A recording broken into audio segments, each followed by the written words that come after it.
नमस्कार विद्यार्थी मित्रांनो, SYBSC mathematics paper second A semester 4 vector कॅल्क्युलसमध्ये आज आपण वेक्टर व्हॅल्यूड फंक्शनमध्ये ॲक्सेलरेशन, व्हेलॉसिटी अँड ॲक्सेलरेशन काढायचा क्वेश्चन बघतो. एक्झाम्पल असं आहे बघ. A particle moves along the curve RT is equal to 2t square I plus t square minus 4tj plus 3t minus 5k. Find its velocity and acceleration at t is equal to 1 in the direction of vector n is equal to I minus 3j plus 2k. n वेक्टरच्या डायरेक्शनमध्ये t is equal to 1 घेऊन आम्हाला velocity आणि acceleration काढायचं आहे आणि function दिलं हे. So we have given r t is equal to 2t square i plus t square minus 4tj plus 3t minus 5k. आता हे आर टी म्हणजे डिस्प्लेसमेंट आम्हाला दिलं आहे. यावरून वेलॉसिटी जर काढायची असेल तर या डिस्प्लेसमेंटचं डेरिव्हेटिव्ह घ्यायचं with respect to T. You will get velocity. So D R by D T म्हणजे velocity of that function. So D R by D T म्हणजे वेलॉसिटी ॲट टी. मग याचं डेरिव्हेटिव्ह घेतोय मी. 2t स्क्वेअरचं डेरिव्हेटिव्ह झालं 4t into I. ह्या ब्रॅकेटचं derivative घेतोय. T स्क्वेअरचं डेरिव्हेटिव्ह 2t, 4tचं डेरिव्हेटिव्ह मायनस 4 हा जे. 3t मायनस 5चं डेरिव्हेटिव्ह घ्यायचं. 3tचं डेरिव्हेटिव्ह 3. 5 हा कॉन्स्टंट आहे, त्याचं डेरिव्हेटिव्ह येणार 0. म्हणून आपण फक्त याचं डेरिव्हेटिव्ह लिहू 3. हा के बाहेर. मग आपण ह्या वेलॉसिटीचं विथ रिस्पेक्ट टू टी जर डेरिव्हेटिव्ह घेतलं तर आम्हाला मिळणार acceleration. So velocity at T that means D R by D T which is this. आता याचं डेरिव्हेटिव्ह घ्यायचं तर तुला ॲक्सेलरेशन मिळतंय म्हणजे डी आर बाय डी टीचं डबल डेरिव्हेटिव्ह होईल. याचं परत डेरिव्हेटिव्ह घ्यायचं, that is double derivative. 4ti चं derivative 4 with respect to 2a म्हणून टी कट, फक्त 4 राहील. 2t मायनस 4 मध्ये 2tचं डेरिव्हेटिव्ह 2. 4 कॉन्स्टंट आहे, त्याचं डेरिव्हेटिव्ह लिहायची गरज नाही, दॅट इज 0 हा जे. आणि 3 मध्ये टीचं पदच नाही तर हे कॉन्स्टंट आलं आणि कॉन्स्टंटचं डेरिव्हेटिव्ह 0. So 0k. अशा रीतीनं acceleration at t is dv by dt. That means double derivative of r will be 4i plus 2j plus 0k. आता आपण velocity at t is equal to 1 घेऊ. आम्ही वेलॉसिटी काढली at T.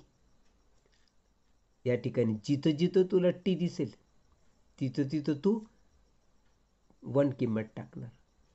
That means velocity at T is equal to 1 असा त्याचा अर्थ. हा 4 टीच्या जागी 1, हा आय हे व्ही टी आहे ना, इथं टीच्या जागी 1 लिहिलं आहे मी.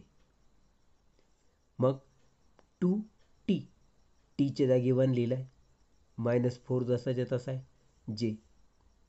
आणि इथं 3k हा जसाच्या तसा.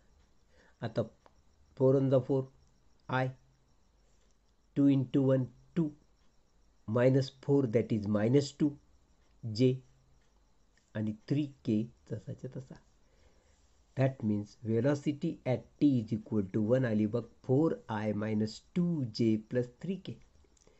आता त्याचप्रमाणे हे जे ॲक्सेलरेशन तू काढलं होतं ॲट टी होतं, तू इथं टी इज इक्वल टू 1 घे. सो ॲक्सेलरेशन ॲट टी हे तुला माहिती हे आहे. मग तू acceleration at T is equal to 1 असं म्हणालात, तर या इथं जिथं तुला टी दिसेल त्या ठिकाणी तू 1 लिहिशील, नाही दिसलं तर हे जसं तसं लिहिशील. इथं कुठंच टी नाही. याचा अर्थ acceleration at T is equal to 1 म्हणजे A1. हे जसंचे तसं येणार. 4i plus 2j plus 0k. Velocity at T is equal to 1. तर हे आहे acceleration at T is equal to 1. हे दोन. आता तू काय करशील, unit vector along n is given by n या वेक्टरचं युनिट वेक्टर आपण असं डिनोट करतो आणि तो काढण्याचा फॉर्म्युला म्हणजे तो vector upon magnitude of that n vector. याचंच मॅग्निट्यूड घे. मॅग्निट्यूड कसं घेतात तुला माहिती आहे, अंडर रूट. हा जो n आहे म्हणजे हा,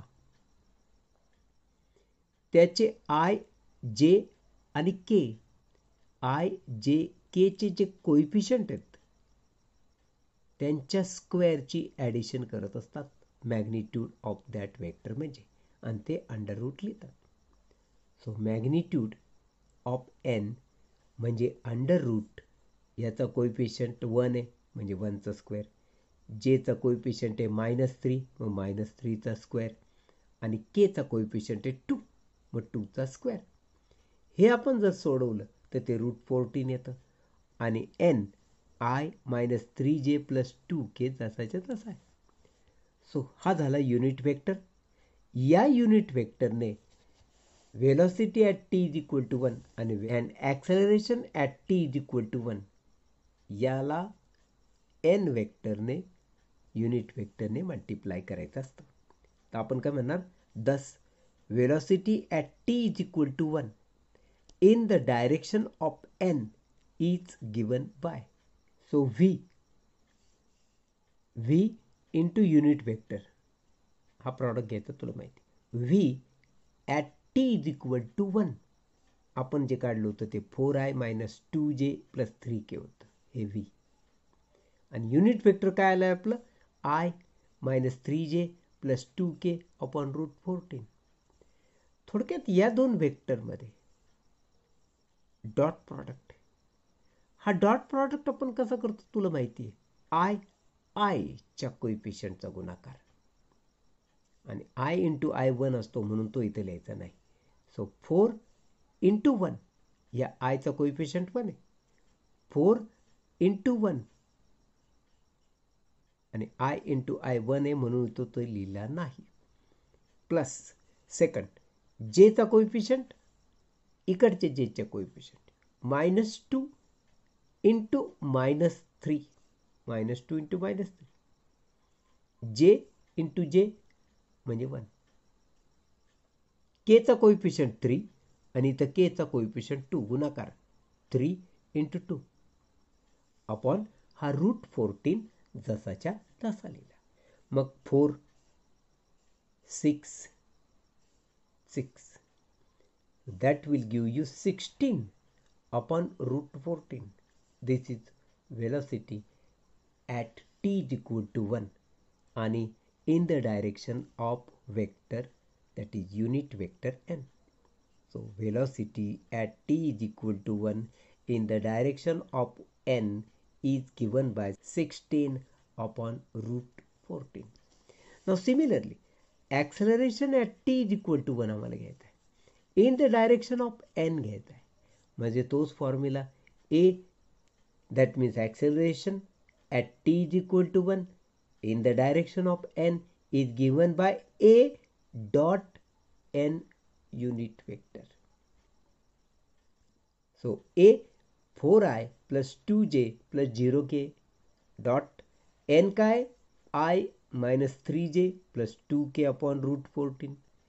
डॉट प्रॉडक्ट आहे म्हणजे आय आय जे जे के केचा गुणाकार घेऊया, 4 इंटू 1 प्लस 2 इंटू -3 आणि 0 इंटू 2 अपॉन हा √14 जसाच्या तसा.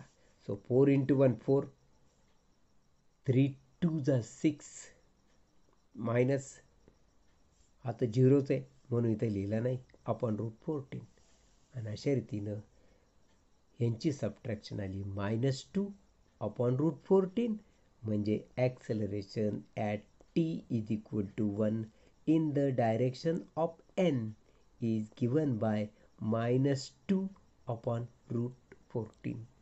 धन्यवाद.